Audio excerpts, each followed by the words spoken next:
Welcome to the 2025 CDL Hazardous Materials Practice Test. This test has 60 questions to help you prepare for this test. Before we get started, don't forget to jumpstart that like button to keep this channel running. Now here is your CDL instructor to walk you through the questions.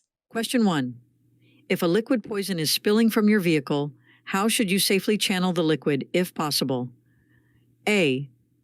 Away from streams or sewers. B. Into a nearby storm drain. C. Towards a grassy area. D. Towards the nearest drainage system. The correct answer is A. Away from streams or sewers.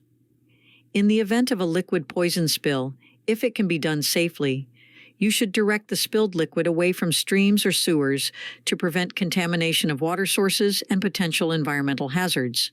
Question 2. The hazardous materials regulations have two main objectives: ensuring safe drivers and equipment and communicating the risk. What is the third objective? A. Minimizing the transportation cost of hazardous materials. B. Providing financial incentives for companies handling hazardous materials. C. Establishing guidelines for emergency response plans. D. Simplifying paperwork requirements for hazardous materials shipments. The correct answer is C. Establishing guidelines for emergency response plans. The third intent of the hazardous materials regulations is to establish guidelines for emergency response plans. These regulations aim to ensure that appropriate measures are in place to handle and respond to hazardous materials incidents effectively. Emergency response plans provide a structured approach to dealing with accidents, spills, or other emergencies involving hazardous materials during transportation. Question 3. Is it accurate that the transport index indicates which hazardous materials in the load being transported require placards? A. True. B. False. C. Partially true. D. Sometimes true. The correct answer is B. False. No, the transport index does not determine which hazardous materials in the load require placards. The transport index is a value that indicates the degree of control needed during the transportation of radioactive materials. It does not directly relate to placarding requirements for hazardous materials. Question 4. What action should you take upon realizing a tire leak while transporting hazardous materials? A. Continue driving cautiously and monitor the leak. B. Speed up to reach your destination sooner. C. Stop immediately and replace the tire. D. Stop at the nearest safe place and fix it. The correct answer is D. Stop at the nearest safe place and fix it. If you detect a tire leak while carrying hazardous materials, it's essential to prioritize safety by stopping at the closest safe location and addressing the issue. Timely action can prevent potential accidents or hazards related to the leakage. Question 5. Shippers are required to confirm their compliance with regulations when packaging hazardous materials. Which circumstance constitutes an exception to this rule? A. If the shipment is intended for international delivery. B. When transporting hazardous materials by air. C. The shipper is a private carrier carrying their own product. D. If the shipment contains radioactive materials. The correct answer is C. The shipper is a private carrier carrying their own product. The exception to the rule of certifying compliance with packaging regulations occurs when the shipper is a private carrier transporting their own product. In this case, they are not required to provide the certification. Question 6. Which of the following actions should you avoid when transporting Division 1.1 or 1.2 explosives? A.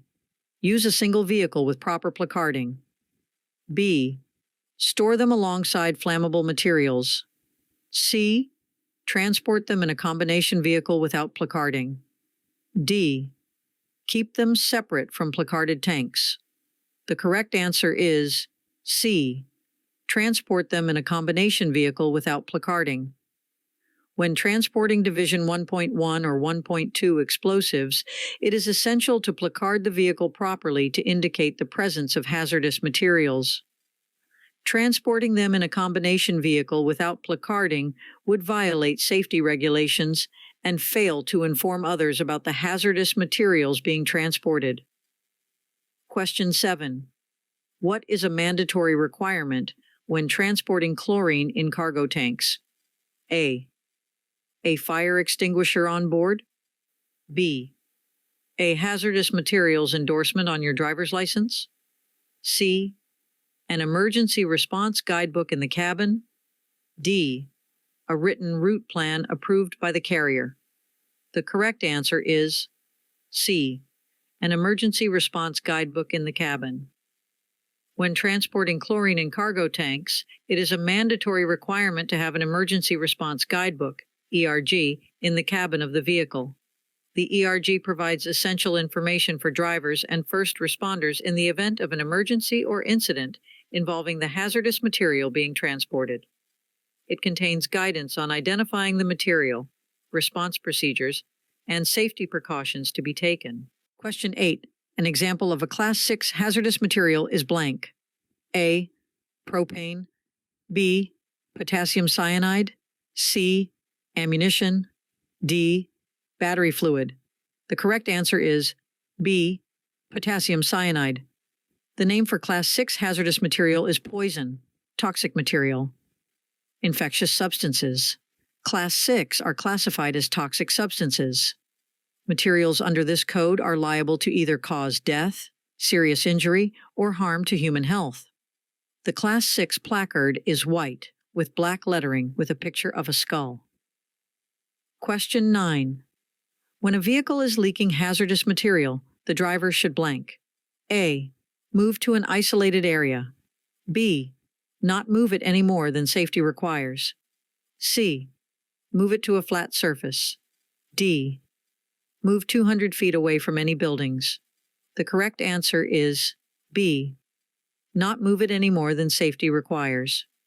Driver should not move a vehicle if it is leaking hazardous material. If the vehicle is moved, it will cause a larger area to be contaminated and increase danger for the driver, others, and the environment. Question 10. When a truck carrying explosives has an incident with another vehicle, the driver should blank. A. Place the explosive at least 200 feet away from the vehicle and occupied buildings. B. Use a fire extinguisher. C. Wait for emergency personnel. D. Cover explosives with tarp. The correct answer is A. Place the explosive at least 200 feet away from the vehicle and occupied buildings. Protection criteria is provided to minimize serious injury, loss of life, and damage of property. Placing explosives at least 200 feet away limits exposures and minimizes risks. Question 11. Who is responsible to know what permits are needed to haul a shipment of hazardous material? A. Carrier. B. The driver. C. The shipper. D. The receiver. The correct answer is B. The driver. States and counties may require drivers to obtain permits and follow certain routes when transporting hazardous material. It is the driver's responsibility to know the safest route to follow for the transport and what permits are needed. Question 12. What must the shipping paper for hazardous material include? A. A description of each hazardous product. B. Page numbers. C. A shipper's certification. D. All the above. The correct answer is D. All the above. If the shipping paper has more than one page, the total number of pages must be listed on the first page. The shipper certificate must be signed by the shipper, stating the shipment was prepared according to the rules. Shipping papers must also list an emergency response telephone number. Question 13. What does it mean when RQ is listed on shipping papers? A. Rejected quality. B. Required quality. C. Reportable quality. D. Refined quality. The correct answer is C. Reportable quality. In summary, When RQ is listed on shipping papers, it typically means that the quality of the shipment must be reported to relevant authorities or regulatory agencies, as per specific regulations or guidelines. Question 14. All except one are the responsibility of a driver transporting hazardous material. A. Make sure the shipper has identified, marked, and labeled the hazardous material properly. B. Placards his vehicle when loading, if required. C. Certify on the shipping papers that the shipment has been prepared according to the rules. D. Check for leaking packages. The correct answer is C. Certify on the shipping papers that the shipment has been prepared according to the rules. The shipper is responsible to certify that the shipment is in accordance with the HMR. The certification must be signed by a principal officer, partner, or employee of the shipper.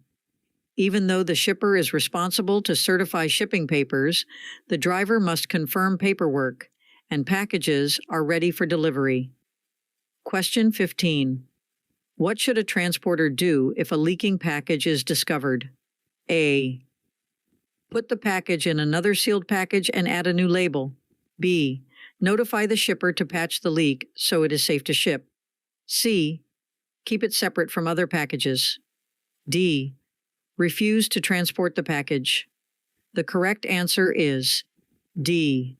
Refuse to transport the package. Leaking packages can put the driver and others in danger. If a driver discovers leaking hazardous material after it has been loaded, the driver must do one of the following: repair the damaged material and transport it to the nearest place for safe disposal. Place the damaged package in a salvage drum in transport to its destination, or return to the shipper. Store the damaged package until the final disposition can be made. Question 16. Is it permissible for you, as a driver, to transport hazardous materials without having a hazardous materials endorsement on your CDL, commercial driver's license? A. Yes, you can transport hazardous materials without an endorsement. B. No, you must have a hazardous materials endorsement on your CDL to transport hazardous materials. C. Yes, but only if the hazardous materials are in small quantities. D. No, but you can transport hazardous materials if you have a regular driver's license. The correct answer is B. No, you must have a hazardous materials endorsement on your CDL to transport hazardous materials. To transport hazardous materials legally, you must possess a hazardous materials endorsement on your commercial driver's license, CDL. This endorsement indicates that you have undergone specialized training and have been certified to handle and transport hazardous materials safely. Operating a vehicle carrying hazardous materials without the required endorsement is a violation of regulations and can result in penalties and legal consequences. Question 17. What class number hazardous material is helium? A. 2, B. 5, C. 1, D. 7. The correct answer is A. 2. Helium is a Class 2 hazardous material. Some hazards of high-level exposure to helium are headache, dizziness, and lightheadedness to suffocation from lack of oxygen. Some other examples of Class 2 hazardous materials are propane and compressed fluorine. Question 18. What is the required placarding for a vehicle carrying 500 pounds each of explosive A and B according to federal law? A. Explosive placard only. B.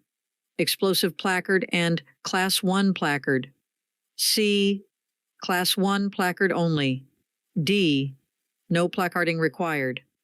The correct answer is B. Explosive placard and Class 1 placard. According to federal law, a vehicle carrying 500 pounds each of explosive A and B must be placarded with both an explosive placard and a Class 1 placard. The Class 1 placard indicates the primary hazard class of explosives, while the explosive placard provides more specific information about the type of explosives being transported.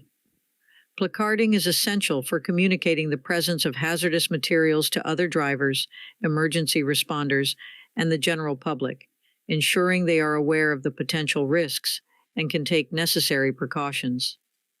By complying with the placarding requirements, the vehicle operator helps maintain safety standards and regulatory compliance during the transportation of hazardous materials. Question 19. Forbidden materials listed on the materials table blank. A. Pose too great a risk for some modes of transportation. B. Require 8 placards. C. Require special handling. D. Must be transported by ground. The correct answer is A. Pose too great a risk for some modes of transportation. A shipper is responsible to classify forbidden materials, and carriers should know when to look for when accepting the shipment for transportation. Forbidden materials could result in a catastrophic hazmat incident. Question 20. What is a requirement for transporting Class A and B explosives concerning the floor liner of the vehicle? A. A rubber floor liner not less than 1/8 of an inch thick. B. A plastic floor liner not less than 1/16 of an inch thick. C. A wooden floor liner not less than 1/16 of an inch thick. D. A steel floor liner not less than 1/16 of an inch thick. The correct answer is D. A steel floor liner not less than 1/16 of an inch thick. The transportation of Class A and B explosives necessitates a steel floor liner that is not less than 1/16 of an inch thick. This steel liner provides additional protection and containment for the vehicle's floor, enhancing safety during the transportation of explosive materials. Steel is chosen for its strength and resistance to damage, ensuring that the vehicle's floor can withstand potential impacts and reduce the risk of accidents or incidents involving the explosives. Question 21. Where does the class of the hazardous material appear on a hazardous material placard? A. Top left corner. B. Bottom right corner. C. Center of the placard. D. Along the edges of the placard. The correct answer is C. Center of the placard. The class of the hazardous material appears in the center of the hazardous material placard. The placard is a diamond-shaped label used to identify the type of hazardous material being transported. In the center of the placard, a numerical code representing the class or division of the hazardous material is displayed. This code is vital for quickly identifying the type of hazard present and taking appropriate precautions. Question 22. Battery fluid is listed under what class of hazardous material? A. 1. B. 4. C.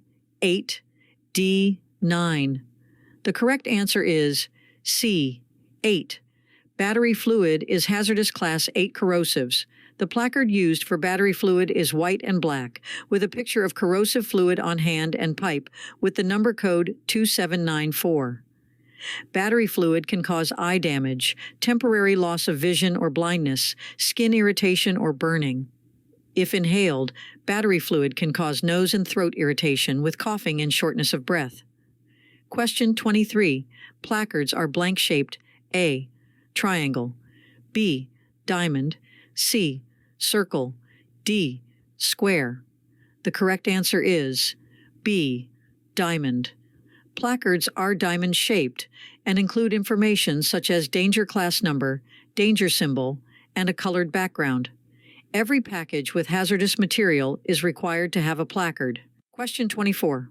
What is the minimum distance you must maintain between your parked vehicle and an open flame? A. 25 feet. B. 50 feet. C. 75 feet. D. 100 feet. The correct answer is D. 100 feet. When parking your vehicle, it is essential to ensure a safe distance from any open flame. You must not park within 100 feet of an open flame. This safety measure helps prevent potential fire hazards and reduces the risk of accidents or explosions, especially when transporting hazardous materials or flammable cargo. Question 25. What type of extinguisher is required for placarded vehicles? A. 10 BC. B. 5A, C, C, D, A, C. The correct answer is A. 10, B, C. Fire extinguishers for placarded vehicles must be UL certified and able to be used for 10 square feet of Class B fires. Checking fire extinguishers is an important part of a pre-trip inspection so it can be ready in the event of an emergency. Fire extinguishers should be checked to make sure they are properly rated, filled to the green with an up-to-date inspection. Question 26. When should tires be checked for proper inflation? A. Beginning of each trip. B. The end of the trip. C. Every time the vehicle is parked. D. A and C. The correct answer is D. A and C. Using a tire pressure gauge is the only acceptable way to check for proper inflation. Tires that do not have the correct pressure can deteriorate and become a hazard. Tire tread should also be checked to prevent a blowout or leak. Question 27. What is a requirement when transporting chlorine in cargo tanks? A. An emergency kit for controlling leaks and fittings on the cover plate. B. An emergency escape ladder. C. A first aid kit. D. A portable restroom facility. The correct answer is A. An emergency kit for controlling leaks and fittings on the cover plate. When transporting chlorine in cargo tanks, it is necessary to have an emergency kit for controlling leaks and fittings on the cover plate. This kit is essential for promptly addressing leaks and preventing the release of hazardous materials, contributing to the overall safety of the transportation process. Question 28. All except one are ways shippers warn drivers and others about material hazards. A. Hazard warning labels on packages. B. Emergency response information and placards. C. Proper shipping papers. D. Caution warning labels. The correct answer is D. Caution warning labels. Hazard warning labels and placards are used to identify the material being transported and their potential hazards.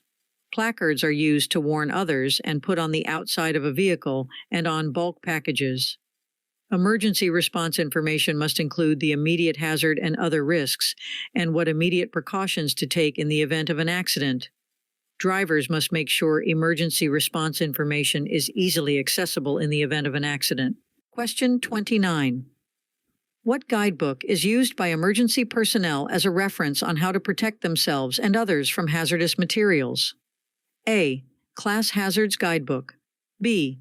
DMV First Responders Guidebook. C. Emergency Response Guidebook. D. Hazardous Material Guidebook. The correct answer is C. Emergency Response Guidebook. The Emergency Response Guidebook is indexed by proper shipping name and hazardous materials identified number. It is vital that proper shipping name, ID number, and label and placards are correct. Question 30. What is the required validity period for a driver's certificate of radioactive materials training? A. 1 year. B. 2 years. C. 3 years. D. 5 years. The correct answer is C. 3 years. A driver's certificate of radioactive materials training must be valid for a period of 3 years. This means that after completing the training and obtaining the certificate, the driver is authorized to transport radioactive materials for a duration of 3 years from the date of issuance. Once the certificate reaches its expiration date, the driver must undergo a retraining session and obtain a new valid certificate to continue transporting radioactive materials legally. Question 31. Which of the following shipping paper descriptions is correct? A. All the shipping paper descriptions are accurate. B. None of the shipping paper descriptions are accurate. C. Only one of the shipping paper descriptions is accurate. D. Multiple shipping paper descriptions are accurate. The correct answer is C. Only one of the shipping paper descriptions is accurate. Among the provided shipping paper descriptions, only one of them is correct. The other descriptions may contain errors or inaccuracies. This question emphasizes the need for careful attention and accuracy when preparing shipping papers for hazardous materials, as any incorrect information could lead to safety risks and regulatory violations. Question 32. When stopping at a railroad crossing, how close to the nearest rail should a driver stop? A. 25 feet. B. 15 to 50 feet. C. 20 to 30 feet. D. 10 to 15 feet. The correct answer is B. 15 to 50 feet. Drivers should stop at railroads if their vehicle is placarded, carrying chlorine, or has cargo tanks. Trucks should stop 15 to 50 feet before the railroad tracks and never shift gears while crossing the tracks. Question 33. What should you do if you discover a hazardous material leak or spill while transporting it on the highway? A. Immediately stop the vehicle, park it in a safe location, and notify authorities. B. Attempt to clean up the spill yourself. C. Continue driving until you reach your destination. D. Call your supervisor and wait for further instructions. The correct answer is A. Immediately stop the vehicle, park it in a safe location, and notify authorities. If you discover a hazardous material leak or spill while transporting it on the highway, immediately stop your vehicle in a safe location and notify authorities. Attempting to clean up the spill yourself is not recommended, as it can be dangerous and cause further harm. Continuing to drive could also put you and others on the road at risk. Contacting your supervisor is important but not your first priority in this situation. Question 34. What information is essential to determine the placard to use on your vehicle? A. The vehicle's color and size. B. The weight of the hazardous material being transported. C. The name of the shipping company. D. The hazardous materials identification number and class. The correct answer is D. The hazardous materials identification number and class. To determine the appropriate placard to use on your vehicle, you must know the hazardous materials identification number and class. Placards are used to identify the type of hazardous material being transported and to alert others to the potential hazards associated with the cargo.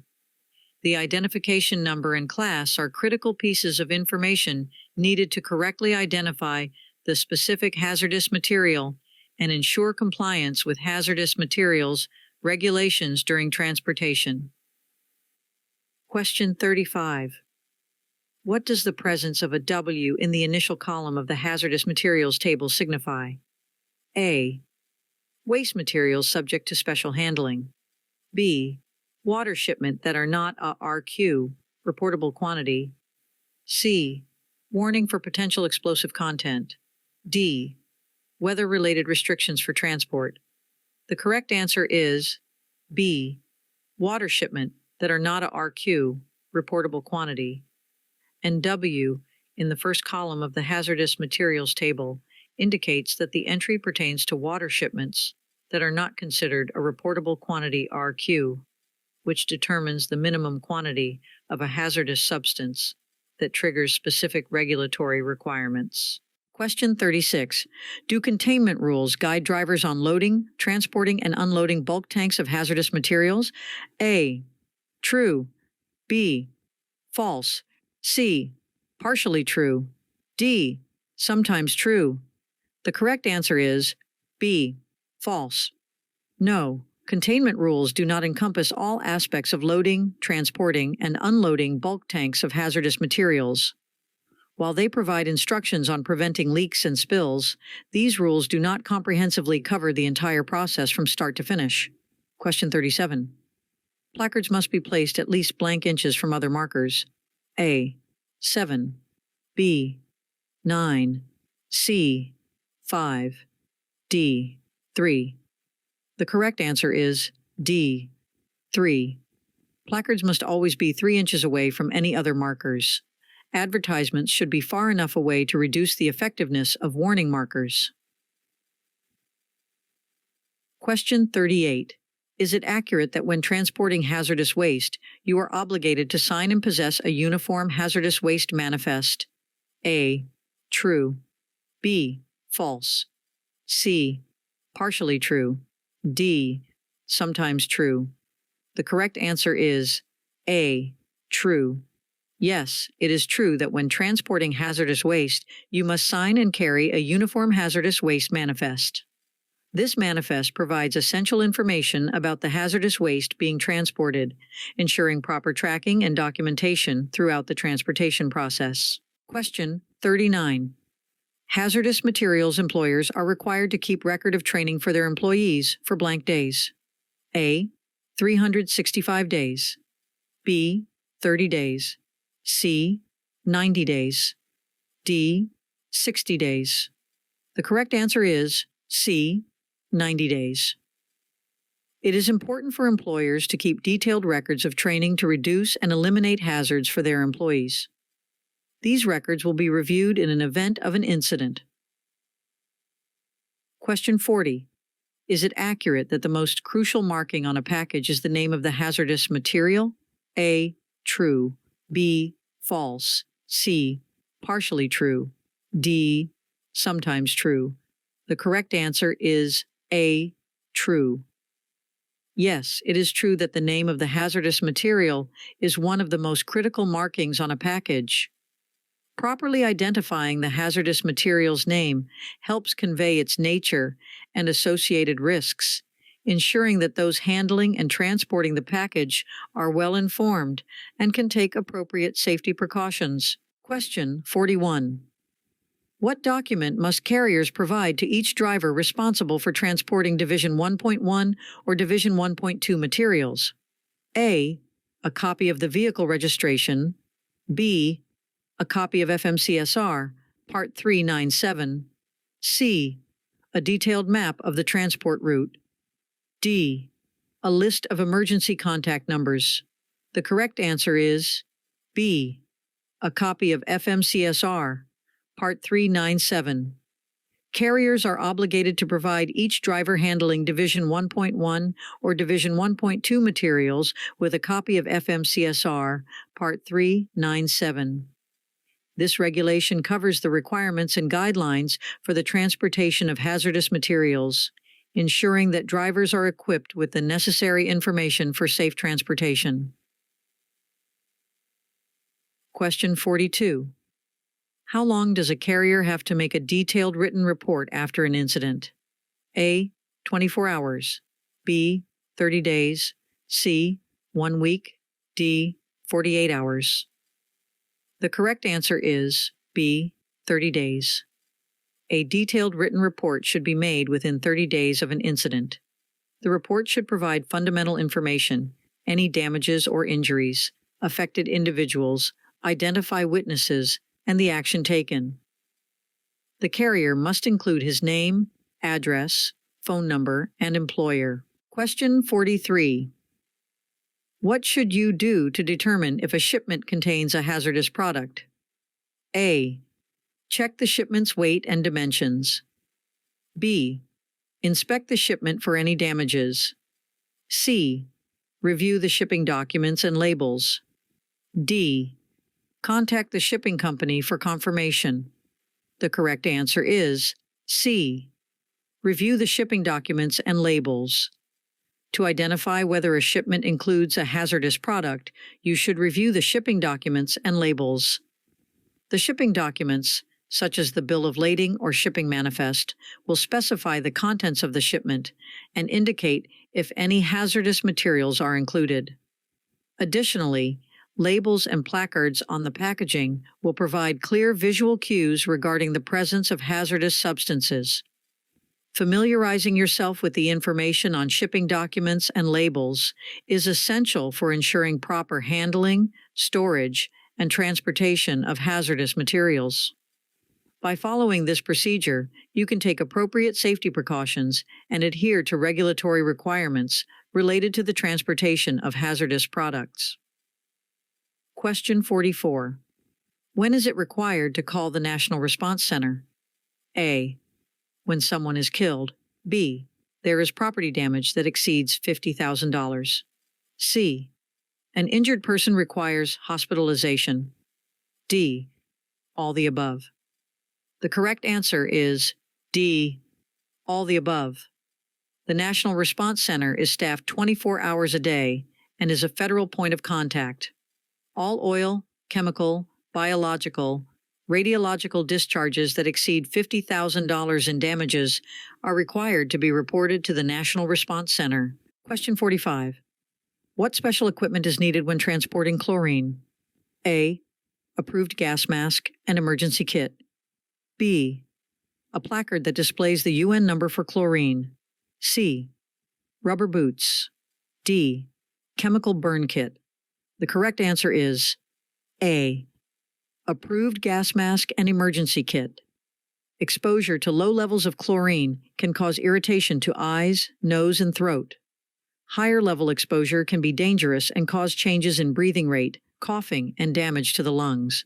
The gas mask and emergency kits can help protect from exposure and should be located in the vehicle and easily accessible. Question 46. Who is responsible for checking shipping papers for accuracy? A. Driver. B. Carrier. C. Shipper. D. All the above. The correct answer is D. All the above. It is important for everyone involved in the transportation of hazardous materials to be alert and conscientious to always check paperwork and materials for inconsistencies and hazards. Do not assume someone else took care of an order accurately, and always be vigilant. Question 47. Is it accurate that a driver transporting chlorine in cargo tanks is required to have an approved gas mask in the vehicle? A. True. B. False. C. Partially true. D. Sometimes true. The correct answer is A. True. Yes, it is true that a driver transporting chlorine in cargo tanks is obligated to have an approved gas mask in the vehicle. This safety measure helps the driver protect themselves in case of a hazardous material leak or release during transportation. Question 48. Where should you store your shipping papers containing information about hazardous materials? A. In the glove compartment. B. Under the driver's seat. C. In a pouch under the passenger seat. D. On the dashboard. The correct answer is C. In a pouch under the passenger seat. Shipping papers containing details about hazardous materials must be kept in a pouch specifically designed for this purpose, and it should be placed under the passenger seat. This practice ensures that the important documents are easily accessible to the driver and can be quickly presented to authorities or emergency responders if needed. Storing the papers securely in a designated pouch helps maintain organization and prevents them from getting lost or damaged during transit. Keeping the shipping papers in a pouch under the passenger seat is a safe and compliant way to have them readily available when transporting hazardous materials. Question 49. What is an example of a Class 1 hazardous material?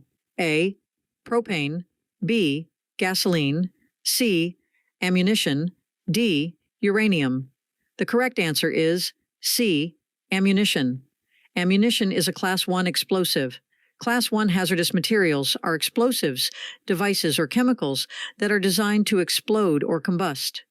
They are highly regulated due to the risks of damage and loss of life. Question 50. How often should you conduct inspections on your dual tires while transporting hazardous materials? A.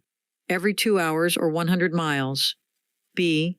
Whenever you stop for meals. C. Every 3 hours or 150 miles. D. Once a day during daylight hours. The correct answer is A.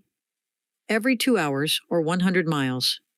When transporting hazardous materials, it is essential to regularly inspect your dual tires to ensure their integrity and safety. The recommended interval is every 2 hours or 100 miles as per regulations to prevent potential tire-related issues during transit. Question 51. Is it true that a driver must have received specialized training within the past 2 years before transporting flammable cryogenic liquids? A. True. B. False. C. Sometimes true. D. Partially true. The correct answer is A. True. Yes, it is true that before transporting flammable cryogenic liquids, a driver must have undergone special training within the last 2 years. This training ensures that the driver is equipped with the necessary knowledge and skills to handle and transport such hazardous materials safely. Question 52. During the fueling process of a placarded vehicle, what is the required action that must always be observed? A. Standing inside the vehicle cabin. B. Holding the placards in hand. C. Monitoring the fuel gauge continuously. D. Attending the fueling nozzle at all times. The correct answer is D. Attending the fueling nozzle at all times. When fueling a placarded vehicle, it is essential that someone is always attending the fueling nozzle. This safety measure helps prevent spills, overflows, and ensures prompt action in case of emergencies during the fueling process. It is necessary to stay alert and ready to stop the fuel flow immediately if any issues arise. Question 53. Is it correct that Class 6 poisons must be transported in containers with interconnectors? A. True. B. False. C. Partially true. D. Sometimes true. The correct answer is B. False. No, it is not true that Class 6 poisons must be transported in containers with interconnectors. Interconnectors are typically required for transporting bulk liquids, but the specific requirements for transporting Class 6 poisons may vary based on hazardous materials regulations and the specific characteristics of the substance being transported. Question 54. Is it correct that the shipper is the party responsible for reporting an accident involving hazardous materials to the appropriate government agency? A. True. B. False. C. Partially true. D. Sometimes true. The correct answer is B. False. No, it is not the shipper's responsibility to report accidents involving hazardous materials. The duty of reporting such accidents falls on the carrier or operator of the vehicle transporting the hazardous materials, and they must promptly communicate the incident to the appropriate government agency as required by hazardous materials regulations. Question 55. The proper description of hazardous materials does not include blank. A. ID number. B. The name of the hazardous materials in italics. C. Hazard division or class. D. All the above. The correct answer is B. The name of the hazardous materials in italics. The basic description of hazardous materials include the identification number, the correct shipping name, the hazard class, and the packing group. This information is stated in the shipping paper in the correct order required. Question 56. Is it correct that you are required to stop 50 to 100 feet before the nearest rail of a railroad crossing when driving a placarded vehicle? A. True. B.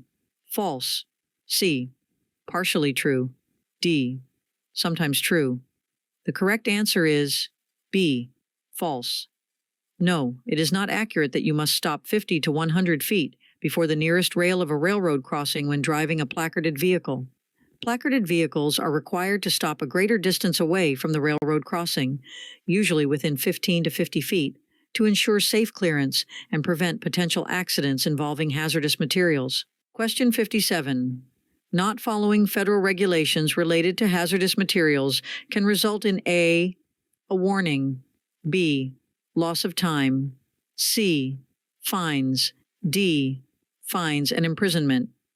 The correct answer is D. Fines and imprisonment. Following federal regulations help protect people and the environment. A driver could face up to 2 years of jail or $50,000 fine for illegally transporting hazardous material. Question 58. What is true about stopped vehicle signals while transporting hazardous materials? A. Never use flares. B. Reflective triangles can be used. C. Red electric lights can be used. D. All the above.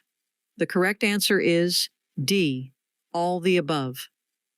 Flares can be dangerous around hazardous materials, especially flammable gas, flammable liquids, and explosives. Reflective triangles or red electric lights should be placed as follows. One signal 100 feet. In front of the vehicle, one signal 10 feet. Behind the vehicle, and one signal 100 feet behind the vehicle in the case of a breakdown. Question 59. Which of the options below provides the accurate sequence for describing a hazardous material on shipping papers? A. Hydrogen bromide, non-flammable gas, UN 1048. B. UN 1048. Hydrogen bromide, non-flammable gas. C. Non-flammable gas, hydrogen bromide, UN 1048. D. UN 1048. Non-flammable gas, hydrogen bromide. The correct answer is A. Hydrogen bromide, non-flammable gas, UN 1048. The correct sequence for describing a hazardous material on shipping papers is proper shipping name, e.g., hydrogen bromide, hazard class or division, e.g., non-flammable gas, and UN identification number, e.g., UN 1048. Question 60. On the shipping papers, which information should be listed first for a hazardous product? The hazard class, the identification number, or its proper shipping name? A. Hazard class. B. Identification number. C. Proper shipping name. D. It can vary based on the type of hazardous product. The correct answer is C. Proper shipping name. When providing the basic description of a hazardous product on shipping papers, the proper shipping name must be listed first. This is a critical piece of information that accurately identifies the specific hazardous material being transported. The proper shipping name is essential for proper handling and emergency response measures in case of any incidents during transportation. While the hazard class and identification number are also crucial details, they should follow the proper shipping name on the shipping papers.